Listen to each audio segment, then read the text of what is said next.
Hello అండి. ఈరోజు మన రెసిపీ మష్రూమ్ పులావ్.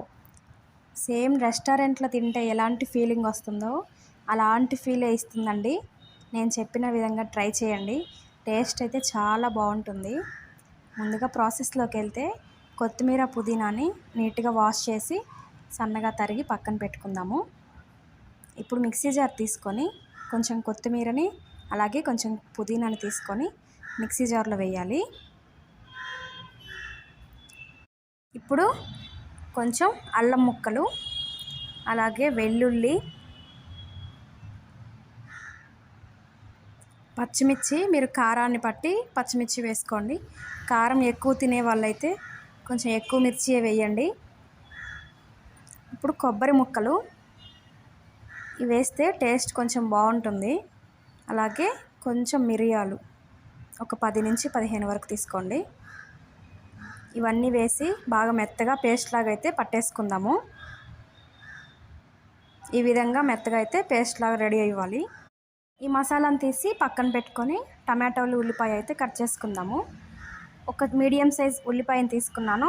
అలాగే 2 చిన్న టమోటాలు అయితే తీసుకున్నాను. వీటిని సన్నగా తరిగి పక్కన పెట్టేద్దాము. ఈ విధంగా అయితే సన్నగా తరిగేయాలి. ఇప్పుడు మనం మష్రూమ్స్ కూడా నీట్గా వాష్ చేసుకుందాము. చూడండి ఎంత మట్టి మట్టిగా ఉన్నాయో.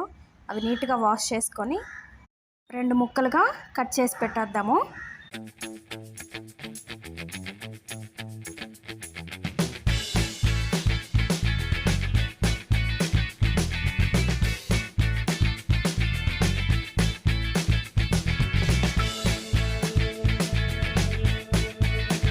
ఈ విధంగా కట్ చేసిన తర్వాత గిన్నెలో కొంచెం వాటర్ తీసుకొని అందులో 1 స్పూన్ సాల్ట్ వేసి ఈ మష్రూమ్స్ అన్నీ అందులో వేసేద్దాము. ఎందుకంటే కట్ చేసిన తర్వాత అవి నల్లగా అయిపోతాయి. ఆ ఉప్పు నీళ్ళల్లో వేస్తే బాగా ఫ్రెష్గా ఉంటాయి. ఇప్పుడు మనం రైస్ని కూడా నీట్గా కడిగి పక్కన పెట్టుకుందాము. నేనైతే 2 ప్యాకెట్స్ మష్రూమ్కి 1/2 కేజీ రైస్ అయితే తీసుకున్నాను. ఇలా నీట్గా వాష్ చేసి కాసేపు పక్కనైతే పెట్టేస్తున్నాను. ఇప్పుడు మనం స్టవ్ పైన కొంచెం వెడల్పాటి పాత్ర పెట్టుకొని అందులో తగినంత ఆయిల్ వేసి ఆయిల్ హీట్ అయిన తర్వాత బిర్యానీ దినుసులు అందులో వేద్దాము. ఒక స్టార్ పువ్వు అలాగే చెక్క, లవంగం, బిర్యానీ ఆకు అందులో వేసి అవి ఫ్రై అయిన తర్వాత మనం కట్ చేసి పెట్టుకున్న ఉల్లిపాయ ముక్కలు కూడా వేసి లైట్ గోల్డెన్ బ్రౌన్ కలర్ వచ్చేలాగైతే ఫ్రై చేసుకుందాము. ఇలా ఫ్రై అయిన తర్వాత మన మసాలా పేస్ట్ని అందులో వేసి ఒక 5 నిమిషాల పాటు బాగా ఫ్రై చేసుకుందాము. ఈ మసాలా అందులో వేసి వేయించుతుంటే స్మెల్ అయితే చాలా బాగా వస్తుంది. ఇప్పుడు టమాటో పీసెస్ కూడా అందులో వేసి ఒక 2 నిమిషాల పాటు బాగా ఫ్రై చేసుకుందాము. ఇప్పుడు రుచికి సరిపడా సాల్ట్ వేసి పసుపు వేసామా వేయలేదా అన్నట్టు కొంచెం వేయండి. 1 స్పూన్ ధనియాల పొడి వేసి ఒక 5 నిమిషాల పాటు అయితే బాగా మిక్స్ చేసుకుందాము. ఇలా మిక్స్ చేయడం వల్ల టమాటో పీసెస్ కూడా కొంచెం ఉడికిపోతాయి. ఇప్పుడు మన మష్రూమ్స్ని అందులో వేసేద్దాము.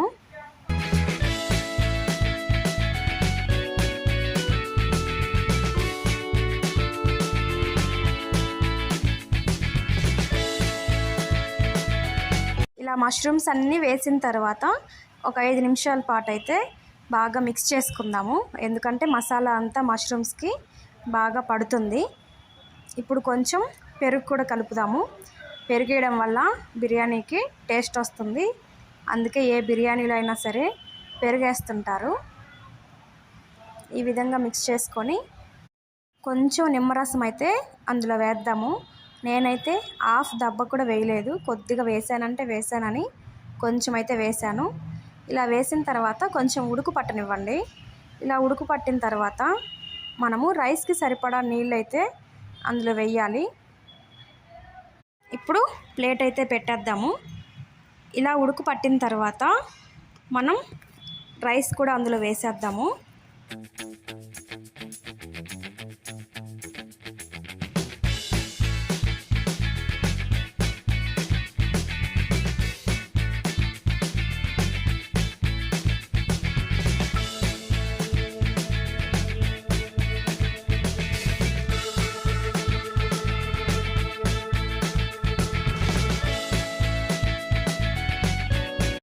ఇలా ఇలా రైస్ అంతా వేసిన తర్వాత ఒకసారి మిక్స్ చేసుకొని పైన ప్లేట్ పెట్టేద్దాము. ఒక హాఫ్ అన్ అవర్కి అయితే మన రైస్ రెడీ అయిపోతుంది. చూడండి ఎంత బాగుందో చూసేదానికి. పొడి పొడిగా ఉంది రైస్ కూడా. టేస్ట్ కూడా అంతే బాగుంటుంది. చాలా సింపుల్ రెసిపీ. మీరు కూడా ఒకసారి ట్రై చేయండి. టేస్ట్ అయితే చాలా బాగుంటుంది. మన మష్రూమ్ పులావ్ అయితే రెడీ అయిపోయింది. ఈ రెసిపీని మీ ఇంట్లో కూడా ట్రై చేయండి. కడుపు నిండా తినడం మాత్రం కంపల్సరీ.